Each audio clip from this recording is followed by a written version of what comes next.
All right. Hi, girls and boys. Welcome back to the workshop. It's Boney Joe. It's PipBoy. We're still working on the unbearable bird feeder for Mom and Dad.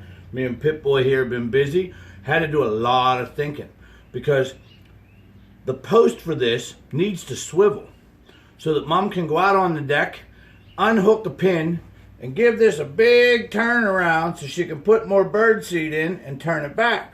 Well, it's all made of heavy steel because, well, as you know, they got problems with a bear that keeps coming up and knocking it over. So, what we're going to do today is we're going to load this thing up and we're going to try to make a bearing work. Now, if you boys and girls know what a bearing is, that's good. Please email me, explain it to me. All I know is that the little spinny thing that you put some grease on makes things spin better. So, speaking of that big old bear, I got a buddy of mine up in the land of Lincoln, who is a remnant of the super mutants. If y'all remember PipBoy's nemesis, the super mutants. Well, my friend Todd, he'd be a super mutant. He asked me to throw a shout out to him because he's a big fan of me and PipBoy and the work that we do here. So what we're going to do right now is we're going to show you a little bit of what we worked on. So this is going to be our unit that's going to go inside the pipe.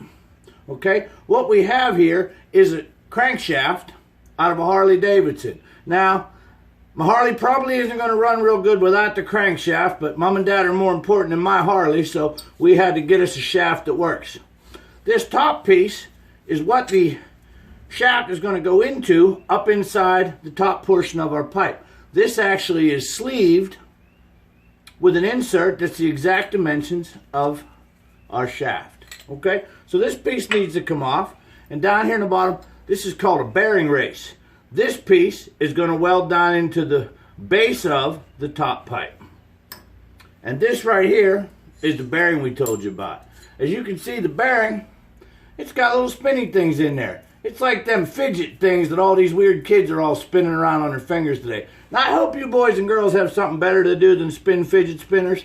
Well, this is a big version of a... You know, I kind of like spinning that. Maybe I should get me one of that. No, we ain't going to play around with fidget spinners. Okay.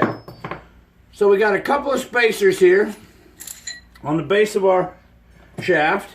Now the bottom of the shaft.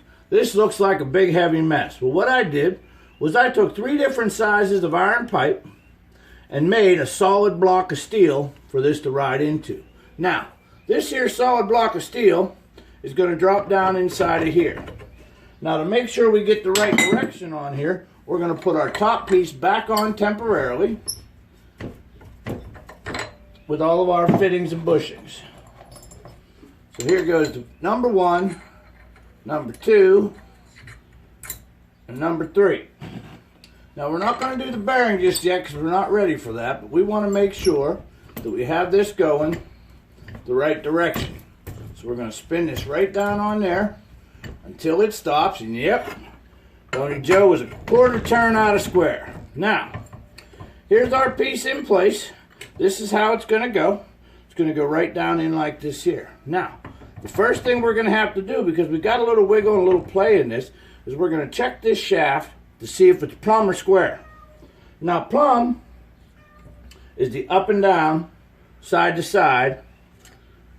See that little bubble in there? That's what determines it. So we're going to check this against what we had going before.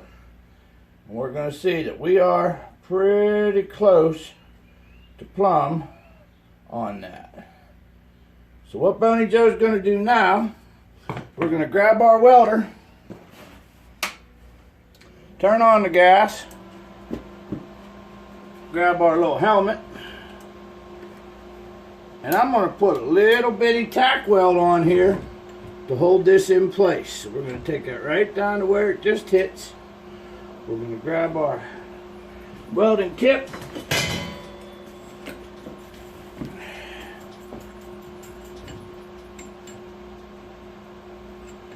And right about there, we're going to put a little tack weld on there just to keep it sliding down in the pipe on its own. Okay, boys and girls, now we got that set for now. We're going to unscrew this piece.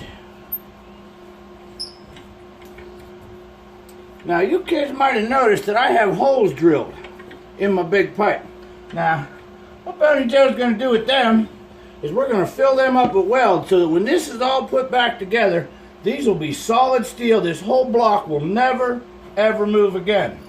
Which hopefully isn't going to become a problem, because if it is, Mom and Dad are going to be mad at me and I'm going to have to send PipBoy up there to deal with it. So we're going to slide our bearing on. We're going to put the race on the bearing.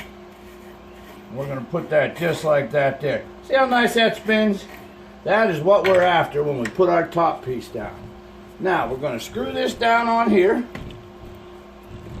because once this is all said and done, Mom and Dad are going to need to be able to go out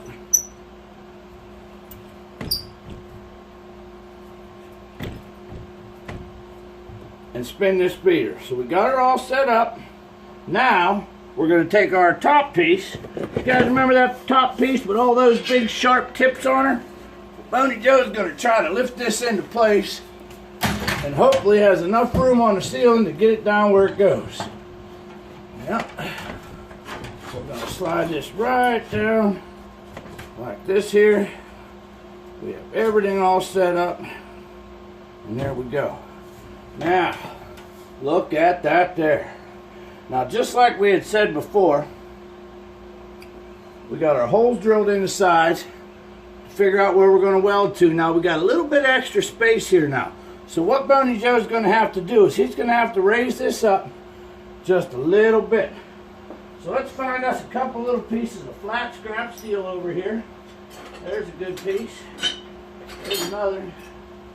If we can get a couple that are the same size, it'd be real helpful. Oh, let's see what we got here, Boney Joe. There we go. So we got a couple of little pieces of flat steel here that we're going to use to shim this rascal up. Boys and girls know what a shim is? Well, when I was a young boy, we used to use wooden shims for everything in construction. But not so much these days. Alright, so we got this pretty close. What we're going to do now is we're going to tack weld everything into place. So before we go any further, we're going to pause this and make a couple changes.